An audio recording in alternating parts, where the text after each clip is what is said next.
12 жасқа толған балаларға арналған.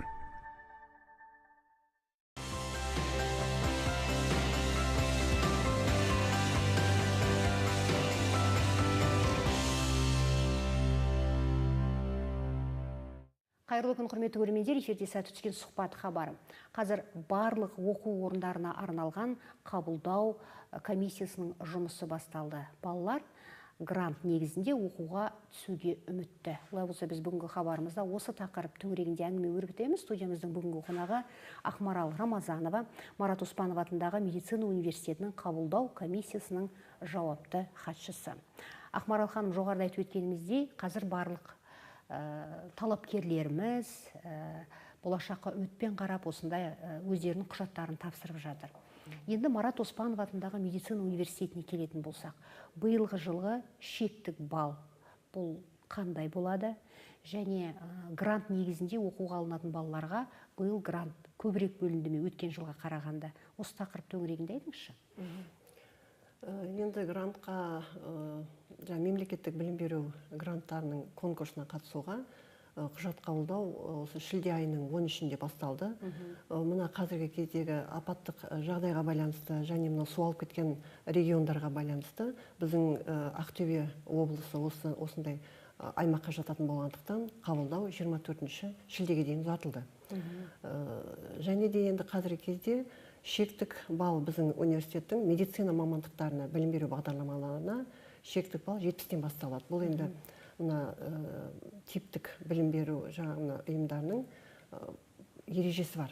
Сол типтік ережеге байланысты медицина мамандығына баратын барлығына да шектік балл 70-тен басталады. 70 бұл жерде стоматология, фармакология, емдеу ісі барлығына бірдей 70 балл болып есептеледі. Ол енді фармакология деген жоқ, фармакология пән.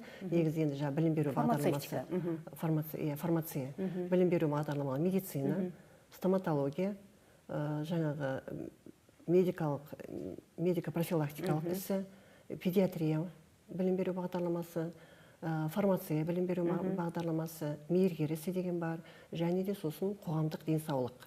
Осы мамандықтардың барлығына да шектік балл 70-тен басталады. Осы 70 балл жинаған, 70 ұпай жинаған талапкер медицина мамандығына жаңағы құжат тапсыруға құқылы.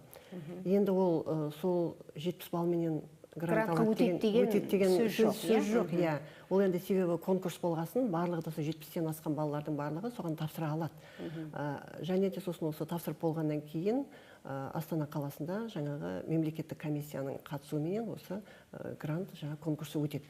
Содан кейін оның енді нәтижесі биылғы жаңағы ереже бойынша, айтулар бойынша 10 мен 12 тамыз аралығында белгілі болады деді. Соған байланысты қазір енді қабылдау жүріп жатыр. Осы білім беру бағдарламаларының барлығына да біздер жаңағы грантқа құжат қабылдап жатырмыз. Енді біздің медицина университеті болғанменен біздер тек қана осы медицина білім беру бағдарламаларына ғана емес, грант кезінде барлық Қазақстанның барлық жаңағы жоғары оқу орындарының барлық білім беру бағдарламаларына конкурсқа құжат қабылдаймыз. 13 шілде күні басталды бұл республика бойынша. Алдыңызға келген талапкерлерден қандай кемшіліктер келіп жатыр? Мүмкін құжаттарының барлығын толық әкеле алмай жатыр ма? Бұған қатысты не айтасыз? Қазір мысалы көгілдір экран көріп отырған көрермендеріміз не айта алады бұған қатысты? Енді біздің мына медицина білім беру бағдарламасына баратын талапкерлерге бір ескерту, ол енді барлығына да бізде жаңағы мына Инстаграм парақшасында да, өзіміздің университеттің сайтында да, бар жерде ол енді жазулы тұр. Уже біраз уақыттан бері қарай ондай ақпараттар бәрі бар. Жаңағы келген адамдарға да, звондаған адамдарға бәріне де айтып жатырмыз. Ол енді мына медицина мамандығына баратындарға психометриялық тест, арнайы емтихан тапсыру қажет. Бұл енді грантқа баратын балалар, ол жаңағы осы арнайы емтиханды шілденің 13-не дейін тапсырып болу керек еді негізінде. Себебі ол балалар соны тапсырып болғаннан кейін осы қабылдау комиссиясы осы тапсырылған балалардың жаңағы мына несін ведомость шығарылады, және сосын ол ведомость мына ұлттық тестілеу орталығының базасына енгізіледі. Себебі оны енгізілмеген жағдайда ол бала осы психометриялық арнайы емтиханнан өтпеген жағдайда ол мына медицинаның білім беру бағдарламаларына конкурсқа қатыса алмайды. Жіберілмейді. Өткен жылы болды ма осындай сынақтан өте алмай қалған балалар? Сынақтан өте алмай қалған талапкерлер болды. Енді ол әрине бұл енді мына психометриялық тесттің бір ерекшелігі, ол енді мына баланың психологиялық жағдайын анықтау. Яғни оны мына енді дәрігер болғаннан кейін ол адам коммуникативті дағды дейміз ғой. Яғни осы коммуникативті дағдылары болу керек. Себебі ол өмір бойы адаммен жұмыс жасайды. Сондықтан да ол енді адаммен сөйлесе білу керек.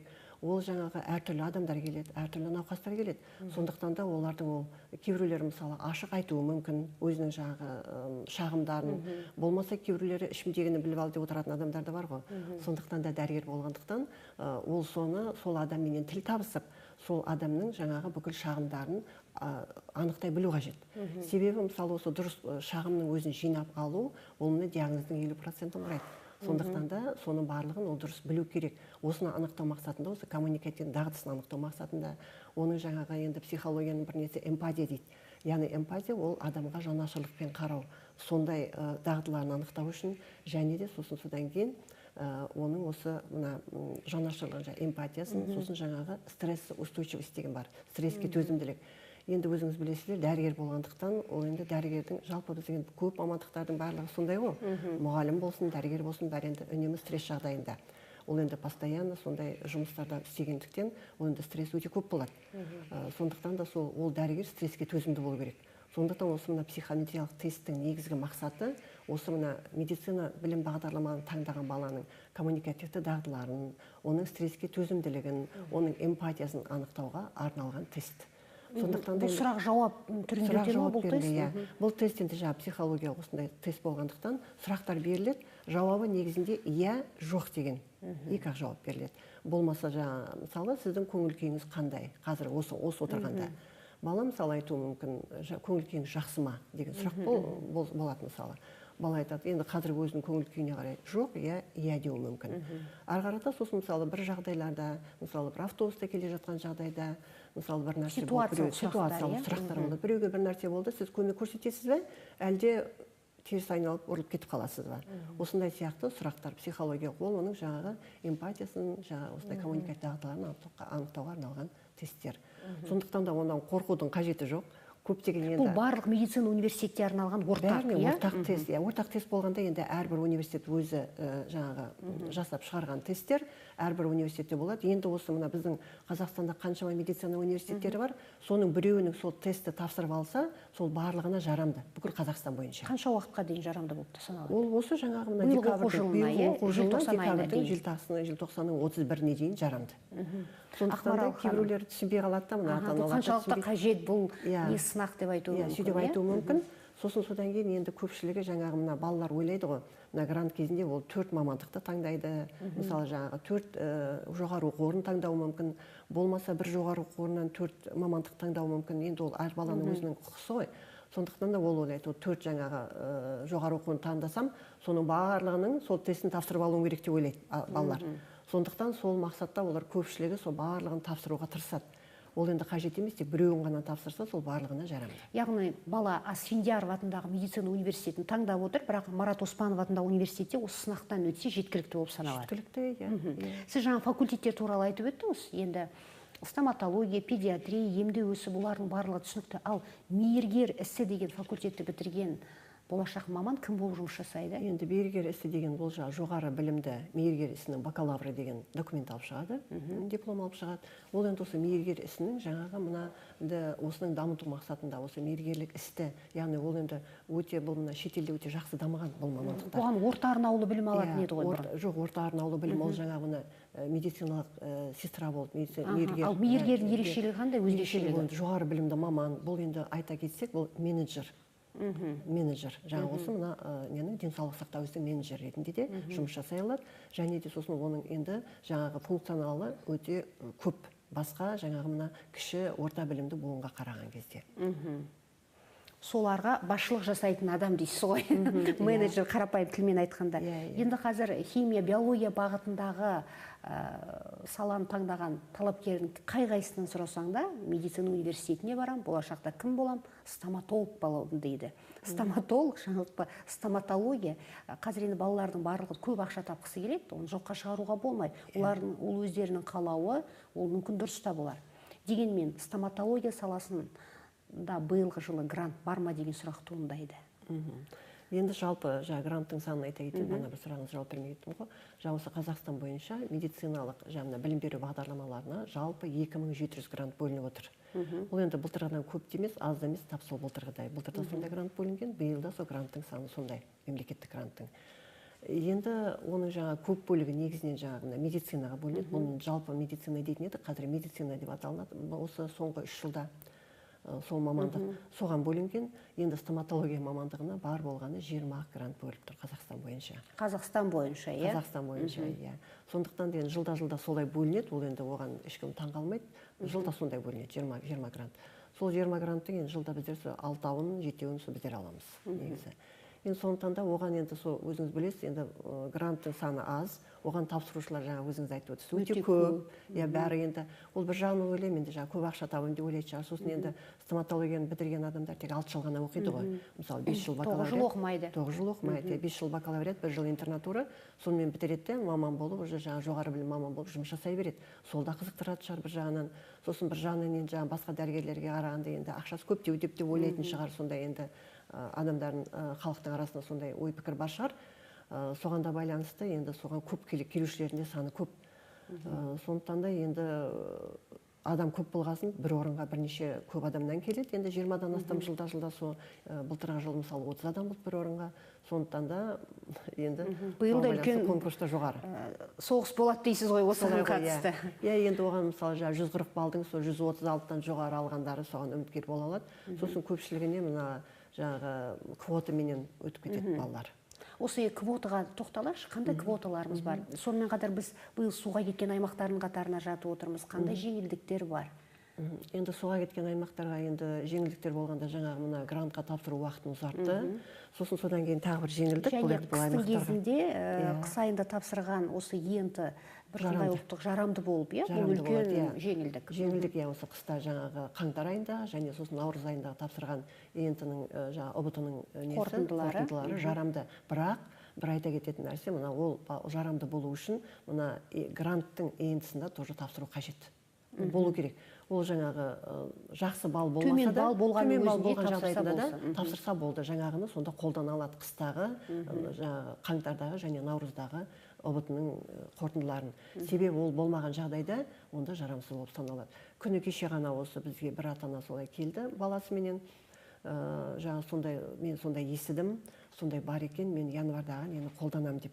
Енді январдағы ұбт-сының қорытындысы жақсы екен, 102 балмен келіп отыр бала, химия биологияны таңдаған. Бірақ недегі соңғы маусым айындағы ұбт-ны тапсырмапты. Сол себепті ол бала бара алған жоқ. Не себепті тапсырмаған? Бұл жердің денсаулық жағдайына байланысты арнайы анықтама қағаздары бар шығар баланың? Жоқ, ештемеде жоқ ол балада. Просто ол бала Әл-Фараби ұлттық университетінің бір химиядан және сосын биологиядан бір олимпиадаларына қатысқан екен. Соны қатысқан, содан өте бірінші орын алған. Сосын содан кейін сол енді айтқан ғой сол кезде, сен бізге грантқа түсе аласың, ішкі грант деп айтқан. Сосын соған барам деп бала ары қарай жазғы тапсырмай тастаған ғой. Енді бірақ оны сосын артынан сұрастыра келгенде, ол оказалось ол медицинаға емес, немесе химия, немесе биология маманы мұғалімі ретінде қабылдаймыз деген ғой. Сол университетке. Енді оған барғысы келмей, сосын енді естігесін бізге келген ғой, бірақ жазғаннен тапсырмапты. Енді квоталар туралы айтсақ, қандай жеңілдіктер бар? Жеңілдіктерге келетін болсақ, енді ол бірінші жеңілдік бала егер ата-анасынан айырылған, атасы, мамасы немесе папасы қайтыс болған жағдайда жетім балаларға арналған, және де сосын егер ата-аналық құқығынан айырылған балалар болады ғой, соларға арналған сондай жеңілдіктер бар, жетім және сосын ата-анасының құқығынан айырылған балалар. қараусыз қалған балалар. Ауыл балалары. Иә, ауыл балалары, ол енді ауыл балаларына, ол енді ондай квота бар, жаңа ауылдық квота деген. Оны көпшілігі түсінбейді, сондай айта кетейін. Оған енді мына бүкіл гранттың 30% сол ауыл балаларына беріледі деген сөз. Оны көп ойлайды, жаңа 30% сол менің ана балыма қосылады, тағы 30 бал қосылады деп есептейді. Ол енді өзінің ООТ-дан алған жаңа қорытындысына еш нәрсе де қосылмайды. Просто ауылдың балаларына жаңа 30% гранттың жаңа 30% соған бөлінеді, ол ауылдың балаларына бөлек конкурс өткізіледі. Соған байланысты. Мысалы, 100 бала медицина университетіне құжат тапсырды делік, иә? Оның бірақ негізгі пайызы қала балалары ғой. Қала балалары, иә. Бірақ ауыл балаларына сонда бұл жерде 30% өте үлкен бір жағдай жасалып тұр деп айта аламыз, иә? Конечно, жағдай жасалып тұр. Сондықтан да ол енді мына ауылдың балаларына қарағанда, қаланың балаларына қарағанда, ауылдың балалары мысалы төмендеу балмен де грантқа өтіп кете алады. Бұл өте жақсы жеңілдік деп ойлаймын. Енді бұдан басқа жаңағы тағы бір жеңілдіктің біреуі бұл мына толық емес отбасы деген жеңілдік бар. Бұнда енді мысалы ата-анасы ажырасқан жағдайда, мысалы 3 жылдан кем болмау керек ажырасқандарына. Сонда ғана ол бала жаңа сондай толық емес отбасы деген квотаға ие бола алады, соған құжат тапсыра алады сол конкурсқа. Болмаса енді оған енді дәлелдейтін жаңағы құжаттар қажет болады. Енді айлсты деген болмаса жаңағы мысалы ата-анасы біреу қайтыс болған жағдайда ол да толық емес отбасына жатады. Бірақ ол кезде жаңа 3 жыл күтпейді. Сол мысалы енді папасы, мамасы қайтыс болған жағдайда сол толық емес отбасы деп, бірақ оған тағы бір керек құжат жаңағы папасы немесе мамасы қайтыс болған жағдайда екінші ата-анасы үйленген жоқ немесе тұрмыс құрған жоқ дегенде справка керек болады. Арнайы анықтама қағаздар. Анықтамасы керек болады, иә.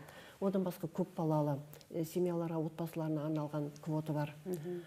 Сосын одан басқа жаңағы мына семьясында мына талапкерден бөтен 18-ге толмаған инвалид бала болса, сол да жаңағы қарастырылады, сондай да квота бар. Одан басқа егер баланың өзі инвалид болған жағдайда, бірінші топтың мүгедегі, екінші топтың мүгедегі, болмаса жаңағы үшінші топтың мүгедектері ребенок инвалид деп беріледі, сондай анықтама қағазы болған жағдайда, сондай да квоталар қарастырылған. Стоматология мамандығын тағы бір таңдауға балалар не үшін талапкерлеріміз таңдайды? Дуалды оқыту, көбі бұл дуалды оқытуды онлайн оқуға болады деп түсінеді. Осын түсіндіріңізші? Так, дуалды оқыту деген бар. Онлайн жоқ қой біздің жоғары оқу орындарында. Енді онлайн жаңағы мына әркім өзінің жұмысын бірден істей бергісі келеді, сонымен қатар жоғары білім алғысы келеді. Енді мына мектеп бітіріп түскен балалар, жаңағы мектептен кейін түскен, олар енді жаңағы ол жерде уже дуалды оқыту ол жерде болмайды. Себебі ол жаңағы күндізгі оқыту таңертеңнен кәдімгідей расписание бойынша мектепке, университетке келіп сабағын оқиды. Ал енді бізде мына қысқартылған оқу түрі деген бар. Қысқартылған оқу түрі деген ол енді бұрын мына стоматология колледждің стоматология мамандығын бітірген, дантист мамандығын бітірген азаматтар, олар жаңағы мына осы қысқартылған оқу түріне құжат тапсыра алады. Енді ол құжат тапсырғанда олардың енді мына ОБТ тапсырмайды олар, себебі олар енді жұмыстан кейін келетін болғандықтан біздің өзімізде университетте солардың мына колледжде бітірген мамандықтарына байланысты, өзінің мамандығына байланысты құрастырылған сұрақтармен өзімізден тест тапсырады. Бізде Платонус деген жаңағы информационный система бар, жүйе, сол жүйе арқылы экзамен тапсырады. Егер де сол экзаменнен жаңағы өтіп, 70 балын жинап, түсетін болса, онда жаңағы сол психометриялық тест тапсырып, тоже сол оқуға түсуге құқылы. Енді олар жұмыс жасап жүргендіктен, сол жұмыстан енді көбі кеткісі келмейді әрине, сондықтан соларға бағытталған дуалды оқыту деген бар, сіз айтып отырған. Ол енді сол өзінің отырған несінде, аймағында. Сосын және бір айта кететін нәрселер, біздің мына университетіміздің филиалдары бар. Мына Қызылорда қаласында, сосын жаңағы Ақтау қаласында, Атырауда, сосын мына Батыс Қазақстан, Орал қаласында филиалдарымыз бар. Осы филиалдарда біздің наставник дейді ғой, мына осы балаларды оқытуға сол адамдар бар. Стоматология бойынша, иә? Стоматология бойынша да, және сосын мына резидентурада солай оқытады бізде. Соған байланысты сол стоматология бойынша сол наставниктер және сосын біздің оқытушыларымыз сол филиалдарға барып, сол адамдармен жұмыс жасап солай оқытады. Дуалды оқыту деген сол, ол өзінің жұмысынан кетпей, сол кешкі мезгілде, мысалы кешкі 5-тен кейін сондай оқытуға арналған, сондай дуалды оқыту деген бар. Енді оның көп пайызы енді практикаменен өтеді ғой, ол дуалды оқытудың. Сондықтан бір мысалы 70% сол дуалды оқытуға практикаға берілетін болса, 30% жаңағы сол оқытушымен теорияға беріледі. Сондықтан ол оқытушымен сондай уақытта оқиды. Ол енді мысалы күнде мына басқа балалар бізде университетте оқып жүргенде күнде расписание кесте бойынша таңертеңнен кешке шейін сабақта болатын болса, жаңағыдай дуалды оқыту кезінде ол енді аптасына 2 рет, 3 рет оқытушымен кездесіп солай сабақ өткізіледі. Қанша аралықты бітіріп шығады бұл дуалды оқыту бойынша? Дуалды оқыту бойынша жаңағы стоматологияны 4 жыл оқиды. Колледжден кейін? Колледжден кейін 4 жыл оқиды. Именно жаңағы дантисті бітірген балалар. Енді біз көбінде мамандықта әрбір университет жыл сайын заманның ағымына сай болашақта қажет, немесе қажеті жоқ деп мамандықтарды, факультеттерді жаңадан ашылып өзгертулер енгізіп отырады. Ал биылғы оқу жылында өзгерістер бар ма Оспанов атындағы университетте? Оспанов атындағы университетте бар, биылғы жаңадан бакалавриаттан ашылған жоқ, бакалавриаттан. Ал жаңағы мына бізде магистратурада жаңадан мамандықтар ашылды, енді заман талабына сай. Және сосын мына неде осы бакалавриатта именно жаңағы мына қысқартылған оқу түрі ашылып жатыр. Жаңа енді стоматология былтырдан бері қарай бар, былтырда ашылғанды. Енді мына фармация мамандығы бойынша былтыр ашылған бізде жаңа колледж бітірген балаларға, фармацевтиканы бітірген. Енді биыл тағы бір соған қосылып жатыр қысқартылған оқу түрі. Ол мына нені жаңағы фармацевтикадан мына фармацевтикалық өндіріс технологиялар деген мамандық бар ғой. Соны бітірген балаларға арналып тағы да осындай қысқартылған оқу түрі ашылып жатыр биыл. Себебі енді мына фармацевтикалық өндіріс технологияны бітірген балалардың көпшілігі грант оған көп бөлінеді, ол инженерный мамандық қой. Сондықтан оған грант көп бөлінеді, көбі бітіріп алып жұмыс таба алмай жүрген балалар көп, сондай азаматтарымыз. Сондықтан да солар мына фармацияға мамандығына келіп түсе алады қысқартылған оқу түріне 2 жыл оқып. Грант негізінде оқуға түсті Марат Оспанов атындағы университетке, кейін Асфендияр немесе МУА деп жатамыз, Астанадағы медициналық университетке ауысуға қандай мүмкіндік бар? Ауыса алады, ауысуға мүмкіндік бар. Кез келген уақытта ауыса алады? Кез келген уақытта болғанда бір жаңа академиялық не дейді ғой, жаңағы период, бір оқу жылын бітіргеннен кейін, сонда жаңа сессия біткеннен кейін сол бір ауысатын уақыт болады бір. Сол кезде келесі себебі жаңа басталғанға дейін ауысып үлгеру керек. Ол енді ауысу үшін жаңағына барам деген оқу орнының келісімі қажет болады. Сосын содан кейін біздің университеттің несін алып, транскрипт, оқыған мамандықта курсы бойынша транскриптін алып, сол егер олар қабылдауға қарсы болмаса, барам деген мамандығы оқу орны ауыса алады. Оған ешқандай да бөгет жоқ. Бұл айтып отырған білім беру гранттарын тағайындау бар ғой, бұдан бөлек министрліктің тағайындаған гранттарынан бөлек серпін дейтін түрлі бағдарламалар бар, ректордың гранты деп жатады, немесе облыс әкімінің, олар қай уақытта белгілі болады? Енді мына мемлекеттік гранттар біткеннен кейін, жаңа болса, онында шығады ғой, тамыздың. Содан кейін одан басқа мына әрбір әкімшіліктің гранттары бар. Оны жаңағы жергілікті әкімшіліктің гранттары, МИО дейді, местный исполнитель, солардың гранттары бар. Оны енді бізге мына көпшілігіне келетін енді мына батыс аймақтар ғой. Сондықтан қазіргі таңда осы мына Батыс Қазақстан облыстық әкімшілігі бөліп жатыр сондай гранттарды. Жылына қанша бөледі шамамен бакалавриатқа? Былтыр бакалавриатқа сол Батыс Қазақстан 60 грант бөліп еді, биыл 45 грант бөліп отыр. Батыс Қазақстан, Орал облысы. Одан басқа енді мына Атырау облысы жылда бөледі тоже. Сосын жаңағы мына Маңғыстау облысы бөліп жатыр, тоже соған біздер конкурсқа қатысып жатырмыз. Маңғыстау облысы, олар биыл именно олар көпшілігі негізінен медицинаға ғана бөледі, жалпы медицинаға. Бәрі де сол мамандыққа бөліп отыр. Енді Атыраудан әлі бізге қанша грант екенін айтқан жоқ. Енді мына Маңғыстау облысы 145 грант бөліп отыр қазіргі таңда. Бірақ біздің Ақтөбе облысынан жоқ, мұндай? Біздің Ақтөбе облысынан жоқ, бакалавриатқа бөлінбейді, бірақ бізде жылда Ақтөбе облысынан резидентураға көп бөлінеді. Ал енді осы жергілікті орган бөліп отырған грант ол қалай есепке алынады, қалай бөлінеді балаларға? Ол да жаңағы ұбт-ның нәтижесіне қатысты ма, әлде белгілі бір квотаға иелеріне ме? Енді негізінен ұбт-ның нәтижесіне қарайды, әрине. Оған шешімді кім шығарады? Шешімді облыстық әкімшілік шығарады. Өздері береді, мына бала оқуы керек деп. Өздері. Әлде олар да конкурсқа түсу керек пе? Конкурсқа түседі, сол облыстың балалары, мысалы Орал облысынан бөлініп тұрмады, Батыс Қазақстаннан. Сол Батыс Қазақстан облысының балалары сол грантқа қатысуға құқысы бар. Олар соған жаңағы құжат тапсыра алады. Ол құжатты олар сол Орал облысының өзінен сол жақтағы жаңағы Өтемісов атындағы университет арқылы тапсыра алады. Болмаса біздің университет арқылы тапсыра алады. Бізге келіп кейде болады ғой. Мына ақылы оқуға тапсырып кететіндер болады, ертерек келіп жаңағы. Орын қалмай қалады дейді, немесе тапсырып тыныш отырайын дейді. Ата-аналар енді өзінің әркім өз жағдайына қарайды ғой. сондай жаңағы ақылы оқуға тапсырып кеткен балаларда бала жетіп тұрса, егер де осы мына жазғы ұбт-ның нәтижесі болған жағдайда, олар да соған қарайды, мемлекеттік грант сияқты. Сол болған жағдайда олар соныменен біздің университет арқылы да сол Орал облысының несіне тапсыра алады. Именно Оралдікіне. Ал енді Атырау, жаңағы Маңғыстау облыстары олар өздері өткізеді. Конкурсты сол өздерінің, мысалы Маңғыстау облысы өздерінің Есенов университеті арқылы, сол арқылы құжат қабылдайды да, сол арқылы өткізеді. Сол арқылы құжат қабылдап, өзі әкімшілік өзі өткізеді. Сосын мысалы Атырауда солай әкімшілік қандай кімнің өткендігі туралы текстерге хабардар береді?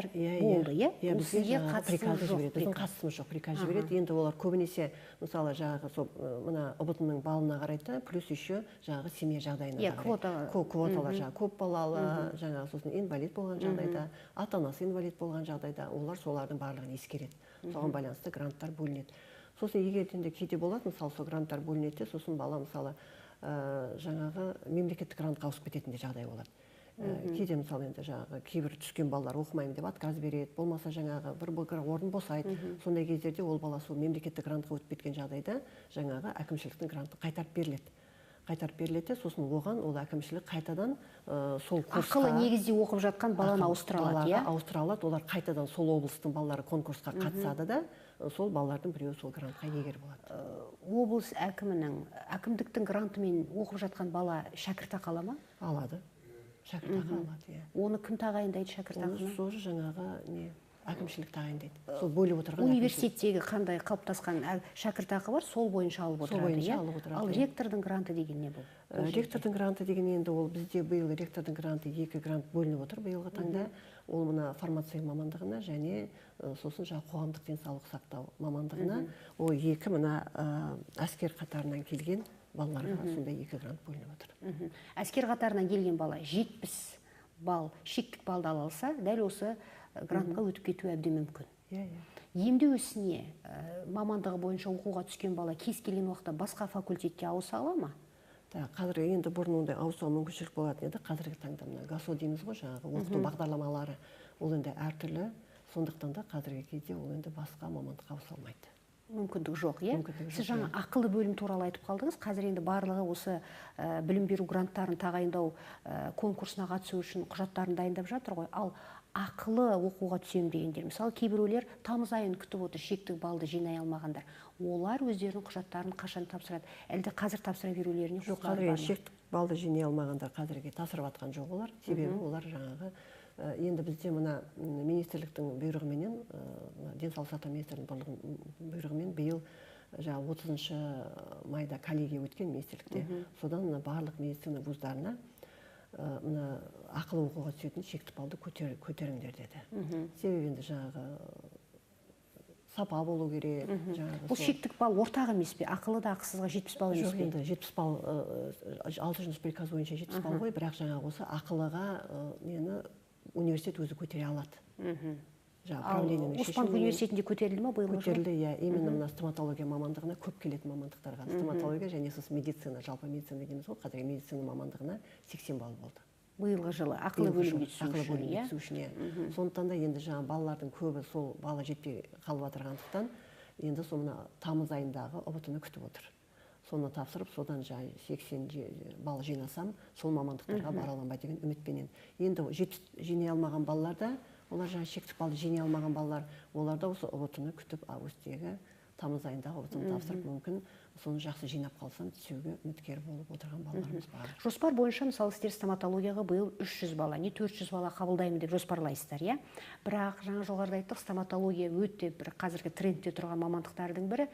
500-1000 бала болатын келсе, олар ақылы оқимын деп келсе, бұған шектеу бар ма? Шектеу бар, иә, конкурс болады. Конкурс болады, ақылы бөлімнің өзіне. Бұл неге қарайды? Бұл жерде де тек қана ұбт-ның балына қараймыз. Қорытындысына қарайды, иә? Түсінікті. Жалпы 24 тамызға дейін, маусымға дейін, шілдеге дейін уақыт бар деп, қазір балаларымыз кеңге салып жүр ғой арқаларын. Дегенмен, көгілдір экранды пайдаланып не айта аласыз? Енді көпшілігі мына тағы айта кететін нәрсе осы, жаңағы психометриялық тестті айтып кеттік қой. Мына біздің осы именно біздің аймақтың балалары осы психометриялық тестті тапсырмаған екен көпшілігі қазір. Енді қазір ол психометриялық тест ашық, оны жаңа бұрын мына грант кезінде жауаптасаң биыл бәрі ашық психометриялық тестке келіп тапсыра алады. Енді оны біздің университетте ол енді онлайн тапсырылады, телеграм бот арқылы, жаңа біздің мына инстаграм парақшасында, сосын біздің сайтта оның ссылкасы тұр, сол сілтеме арқылы тапсырып үйінде отырып тапсыра алады. Сондай, сосын жаңағы сертификатын шығарып алады да, сосын келуге құқылы. Түсінікті. Бізде енді университет батыс өңірінде, біздің өңірде Ақтөбе облысында болса да, кадр тапшылығы әлі де бар, иә? Облыстық денсаулық сақтау басқармасы тарапынан да үнемі айтылып жатыр. Мысалы, қарапайым гинеколог мамандықтар, анестезиолог мамандықтар әлі де кадр тапшылығы бар екендігі үнемі айтылып жатады. Осы мамандықтарды көбейту жөнінде, көбірек қабылдау жөнінде дүниелер бар ма биылғы оқу жылында? Бар ғой, енді олар жаңа резидентура ғой, резидентураға барады. Енді сол мақсатта жаңа осында әкімшіліктен көп гранттар бөлініп жатыр. Енді ол үкіметтен де жаңа мемлекеттік гранттарда сол мамандықтарға көбейді, именно сол жаңа жетіспейтін мамандықтарға. Және сосын осында әкімшіліктерден де именно осы мамандықтарға көп гранттар бөлінуде биыл. Түсінікті. Олай болса әңгімеңізге рахмет. Құрметті көрермендер, осымен біздің бүгінгі сұхбатымыз аяқталды. Студиямызда қонақта болған Марат Оспанов атындағы Ақтөбе медициналық университетінің қабылдау комиссиясының жауапты хатшысы Ақмарал Рамазанова болған еді. Мен өздеріңізбен қоштасамын. Эфирде жүздескенше сау болыңыздар.